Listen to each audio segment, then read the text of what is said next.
Human life is like the cyclic four seasons. The various colors and phases of life make it what it is. Beautiful and colorful for most of us, but lamentable and woeful for a few less fortunate. Hello students, I am Alice Benny and I am here with my student members of Group 2 named Trailblazers with an interesting lesson presentation from our textbook Flamingo, Lost Spring, The Stories of Stolen Childhood by N.C.E.R.T. Many poets and writers have often compared human life to seasons in nature. Human life in different phases have unique characteristics that are quite similar to those of the different seasons in nature. Spring, the season of new growth, can be compared to birth and childhood. Summer can be compared with youth when, on one side, we bask in the warmth of youthful energy, success and love.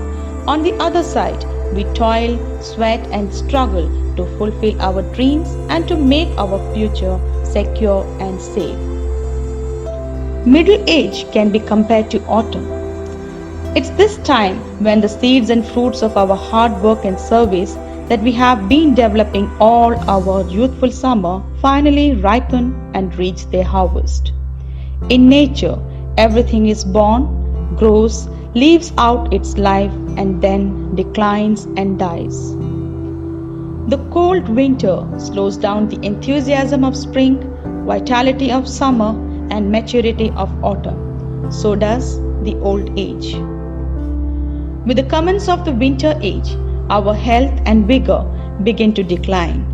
The years of our greatest capabilities and productivity slow down or completely come to an end, and sooner the end of our life on earth approaches.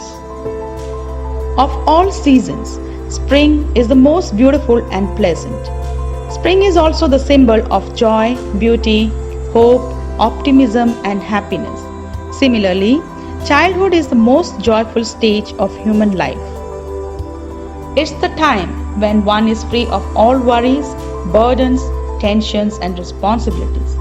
These early years of human spring establish the foundations of one's physical, emotional and intellectual growth. But this springtime of happiness, fun and joy never arrives in the lives of millions of unfortunate children who, suppressed by the burden of poverty, are compelled to enter into labor early in life. These children experience no spring in their lives, for their childhood is consumed in making a living. Education, play and pleasure are not for them to enjoy. Their spring is lost forever. The lesson Lost Spring, Stories of Stolen Childhood analyzes the grinding poverty that torments the lives of two children, Sahib, a rag picker, and Mukesh, a bangle maker, and compels them to lead a life of misery and exploitation. Over to Team Trailblazers for a detailed lesson presentation. Hello friends, this is Abhishek Paleri, a member of the group named Trailblazers. My teammates are Shyam Krishna, Abhinav Vishwam, Teresa Sebastian, Aishwarya Nair, Nikita and Michelle. And today we have brought for you the second lesson from our text Flamingo, Lost Spring, The Stories of Stolen Childhood by N.C.E.R.T, who is a renowned author, journalist and columnist. Born on January 1st, 1944 in Rourkela, Anis hails from an aristocratic family in Hyderabad. Her parents and brother are also renowned Urdu poets. She did her schooling and college at Osmania University, Hyderabad. She received her master's degree in Sociology and American Studies from the University of Michigan Ann Arbor, USA. Her books primarily focus on the deplorable condition of Indian women and other social challenges. Some of her works are Unveiling India, Night of the New Moon, Encounters with Muslim Women in India, Seven Sisters, Beyond the Courtyard, etc.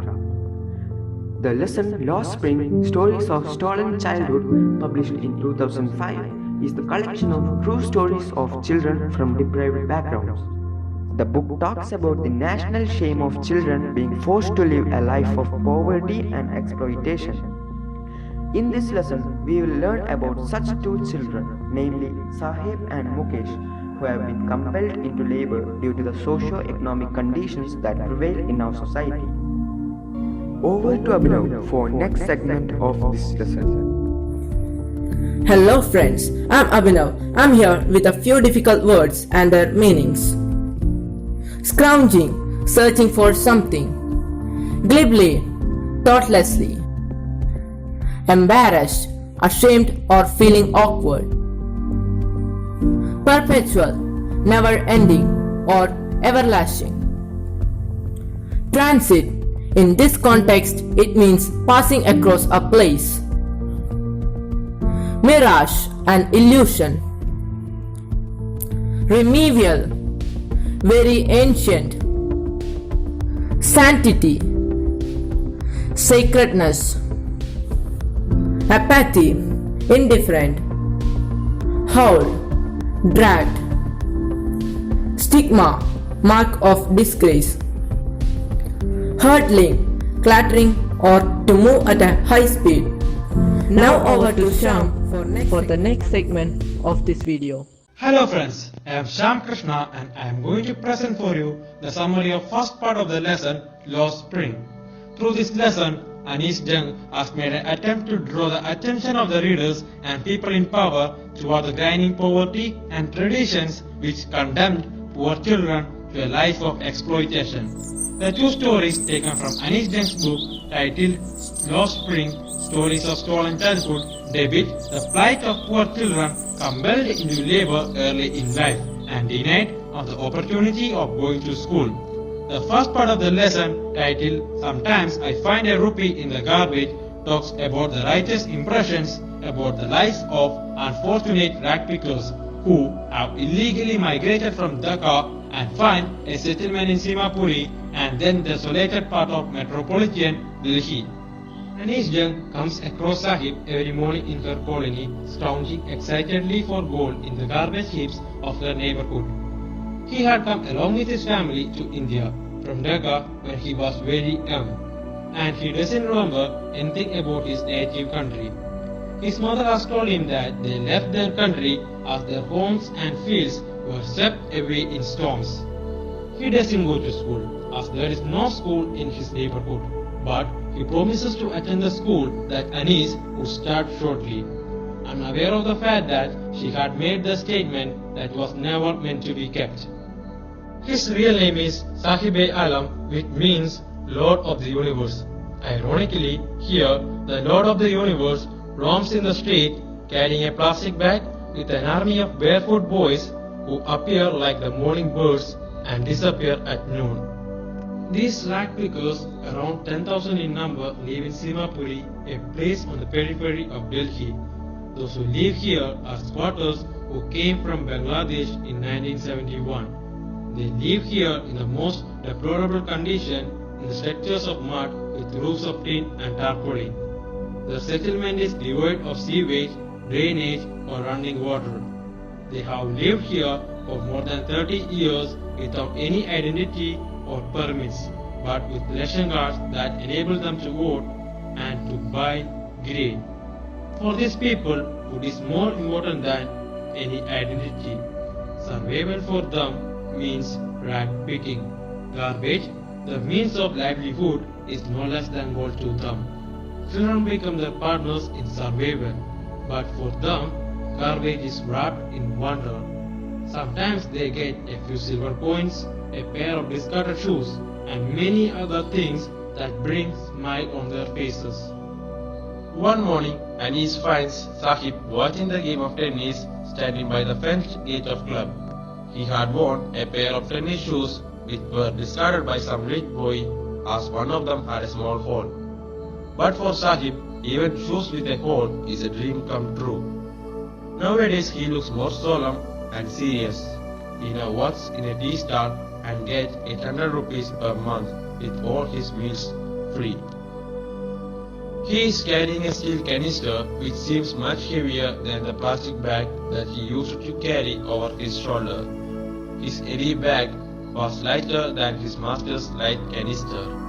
He is no more his own master, and with the loss of his freedom, he lost his carefree and fearful look.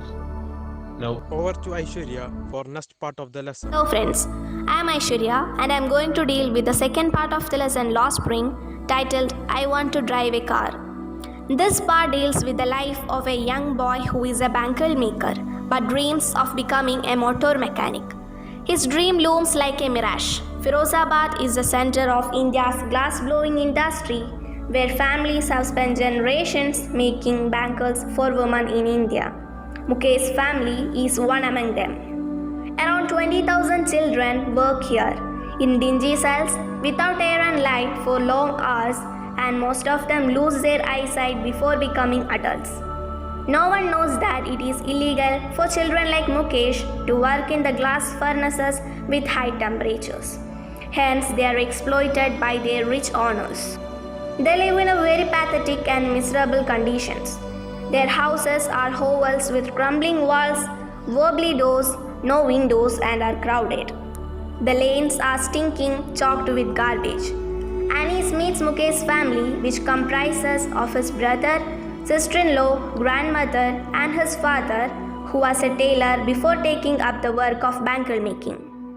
He had failed to send both his sons to school or to renovate his house. They have accepted the perpetual state of poverty as their destiny, as they are born in the caste of bangle makers. In every hutments, one can see boys and girls sitting with their parents welding pieces of colored glass into circles of bangles. The cry of not having sufficient money echoes in every house. Years of mind-numbing toils have killed the initiatives and ability to dream among the young. They fail to organize themselves into a cooperative due to the fear of moneylenders, the middleman, corrupt policemen, the keepers of law, bureaucrats and the politicians. But in Mukesh, Annie sees a spark of hope. He refuses to accept poverty as his destiny and wants to break the chain of his age-old family lineage. He is determined to fulfill his dream of becoming a motor mechanic, and hopefully he will come out of this vicious web of poverty. Now Teresa Sebastian will take up the next segment of this lesson. Hello friends, I'm Teresa Sebastian and I'm here with an interesting segment, that is literary devices employed in this lesson. But before picking up the literary devices from the lesson, let us learn in brief what are literary devices. Literary devices are a collection of universal artistic structures that not only beautify the piece of literature but also give deeper meanings to it. Now we shall start with the literary device called paradox. It is a statement or idea that seems to contradict itself but in reality expresses a possible truth. A few examples of paradox are: this is the beginning of the end. Wise fool. Truth is honey which is bitter. Now let's take up the figures of speech. A figure of speech is a literary device in which language is used in an unusual or figured way in order to produce a stylish or impressive impact. We shall start with metaphor. A metaphor compares two things or ideas that are not similar. A metaphor transfers the quality of one thing to another. A few examples of metaphor are: her long hair was a flowing golden river. He is a walking encyclopedia. Tom's eyes were eyes as he stared at her. All the world's a stage, and all the men and women merely players. All religions, arts and sciences are branches of the same tree. Another figure of speech that is used for comparison is called as simile. So, now it's time for us to know about simile in depth. A simile refers to a phrase or a word that compares one thing with another using the words like or as. A few examples of simile are: he runs as fast as lightning. Without my glasses, I am as blind as a bat. Her eyes shone like diamonds. Life is like a box of chocolates. Now, it's time to learn about another figure of speech, namely the hyperbole. Well, hyperbole involves an exaggeration of ideas for the sake of emphasis. It is a figure of speech in which an author purposely and obviously exaggerates to an extreme. A few examples of hyperbole are: I have told you a million times to clean your room. I'm so hungry I could eat a horse. My geography teacher is older than the hill. Now, let's take up a few examples of these literary devices from our lesson, The Lost Spring. Let's start with the examples of metaphor. They are: garbage to them is gold, web of poverty, lost spring. The examples of simile are: as her hands move mechanically like the tongues of a machine, I wonder if she knows the sanctity of the bangles she helps make. His dream looms like a mirage amidst the dust of streets. Hyperbole. Survival in Semapuri means rag picking. Through years, it has acquired the proportions of a fine art. Scrounging for gold. Last but not least, here is an example of paradox from this lesson. The steel canister seems heavier than the plastic bag he would carry so lightly over his shoulders. Dear friends, I hope you have understood something about literary devices. Now, I would like to call upon Nikita to present the conclusion. I am Nida Anna and I am going to present the conclusion. Dear friends, through the narration of Sahib's and Mukesh's life stories, N.C.E.R.T has shed light on the miserable plights of child labour. To find children like Mukesh or Sahib working in hotels, garages, carpet industries, garment industries, welding shops, firework industries is a common sight. Poverty, illiteracy, overpopulation, urbanization, etc. are few causes of child labour. But I personally feel social apathy is the greatest cause for this evil to flourish. Despite various child labour prohibition laws, this evil shamelessly continues to prosper and flourish in India. It's mainly because we, common people, remain indifferent to this social evil. We blame government and lawmakers for failing to implement the laws, forgetting the fact that we as an individual together can help in the proper enforcement of the laws. N.C.E.R.T's Lost Spring is a wake-up call for all of us. It's an appeal to both the government and the leaders to join hands to put an end to this social evil. I'm not a right person to pass any comment on how law and government should function. But definitely I believe even as an individual we can do a lot. Charity begins at home. Let's begin with ourselves. Dear friends, never ever employ child labor in any form. Neither allow anyone around you to employ child labor. Be a conscientious consumer. Buy products that have labels like rug mark, good weave, CLF, that is child labor free, to ensure that the products purchased by us does not encourage child labor. Educate yourselves on the laws. Let's be vigilant and report any sort of abuse to the police. Be a well-informed voters. Help children to get admitted to school through RTE, that is Right to Education Act. Create awareness against child labor through campaigns. Volunteer your service to some organization that work to uplift the condition of these poor children. If you still think these are out of your range, then dial on 1098, the child helpline, and report any sort of abuse to them. Our small, thoughtful actions can play a major role in curbing and gradually eliminating the social evil, the stigma on our nation.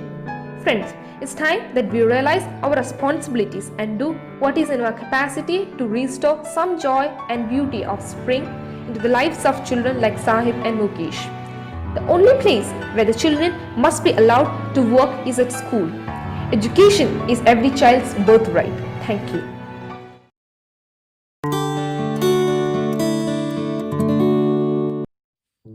Hi friends, I'm Michelle presenting the short answer type questions which carry 2 marks. First question, describe the irony in Sahib's name. Answer, Sahib's full name was Sahib-e-Alam, it means the Lord of Universe, but the irony was that the poor boy was not even his own master. He was a rag picker and a refugee from Bangladesh whose family had settled down in Simapuri after their fields were destroyed by storms and flood. Instead of being a lord, he wandered on the roads along with their barefooted poor boys like him. Second question: why Sahib was not happy working at the tea stall? Answer: Sahib took up a job at the tea stall where he got 800 rupees per month and all his meals free. Still, he was not happy as he was no longer his own master and had to work accordingly to the wills and fancies of the stall owner. He has lost his freedom. Third question: what is Mukesh's dream and how he plans to fulfill it? Mukesh is a young boy whose family is engaged in making bangles.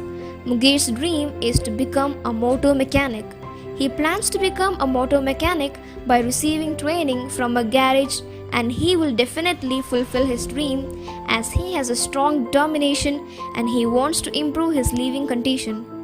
He wants to break free from the chains of the age-old family lineage and come out from the vicious circle of life of poverty. Fourth question: why can't the bangle makers of Firozabad organize themselves into a cooperative? Answer: the bangle makers of Firozabad can't organize themselves because even if they get organized, they are the ones who will be hauled up by the police, beaten and dragged to jail for doing something illegal. There is no leader among them, no one could help them see things differently. Now let's look at the long answer type questions which carry 6 marks. Hello friends, now let's have a look at some long answer type questions.